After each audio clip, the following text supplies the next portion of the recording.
Thank you. Thank you. Welcome. Assalamualaikum. Waalaikumsalam. Thanks.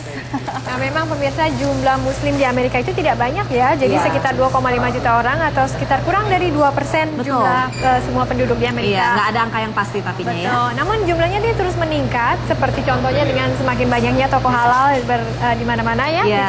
Lalu memang jumlahnya tidak sebanyak grocery umumnya Betul. sih, supermarket umumnya.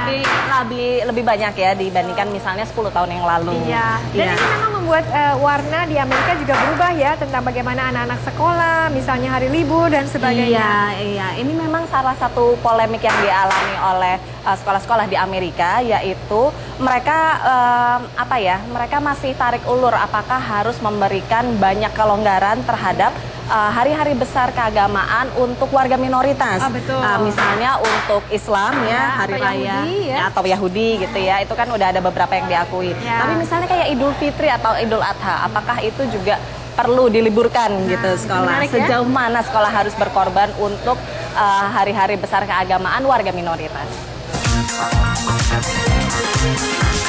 Di Amerika, keputusan tentang libur sekolah merupakan hak pemerintah daerah. Sebagai agama minoritas, hari besar Islam seperti Idul Fitri dan Idul Adha belumlah diakui secara luas sebagai hari libur resmi dalam kalender akademik. Over 12% of the New York City's Tapi sekolah-sekolah di kota New York mungkin punya harapan, berkat Robert Jackson, satu-satunya anggota Dewan Kota New York yang Muslim.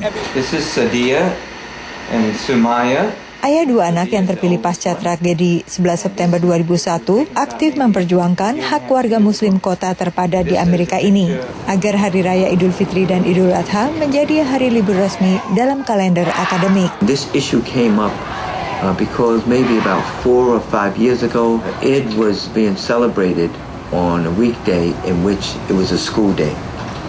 And they held a state examination on that day. And it was a big issue where people had to decide, do I send my sons and daughters to school to take this state exam? It may have been a reading or math exam. I don't know which one at this point in time. Or do I keep them home in order to celebrate one of our holiest holidays? Bagi Jackson, dedikasi yang tinggi dan kerendahan hati merupakan kunci dalam memperjuangkan hak komunitas Muslim di Amerika. Namun Jackson mengakui stereotip negatif terhadap Islam pasca 11 September, keragaman etnis dan aliran Islam di Amerika memberi tantangan tersendiri. Also, when it comes to standing up and supporting, issues that concern the Muslim community, you have to stand up and be counted. Itu akan menjawab pertanyaan-pertanyaan yang selama ini ada bahwa orang Islam itu loyalitasnya kurang. Ya, orang Islam itu tidak dipercaya. Orang Islam itu belumlah menjadi bagian dari negara ini. Saya kira Robert Jackson bisa menjadi jawaban bukti. Permohonan pengakuan Idul Fitri dan Idul Adha sebagai libur sekolah di New York sudah diproses, namun belum disetujui Wali Kota New York, Michael Bloomberg.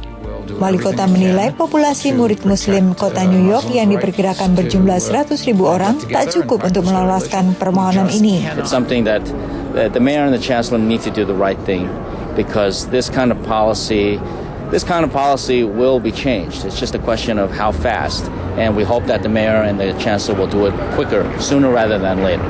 Sejauh ini, Hari Besar Islam dalam kalender akademik hanya berlaku pada sejumlah wilayah, seperti kota Dearborn di Michigan yang mempunyai populasi Muslim terbesar di Amerika, atau di beberapa kota di sekitar New York seperti Paterson, Livington, Atlantic City, dan Trenton di New Jersey, dan menyusul Cambridge, Massachusetts.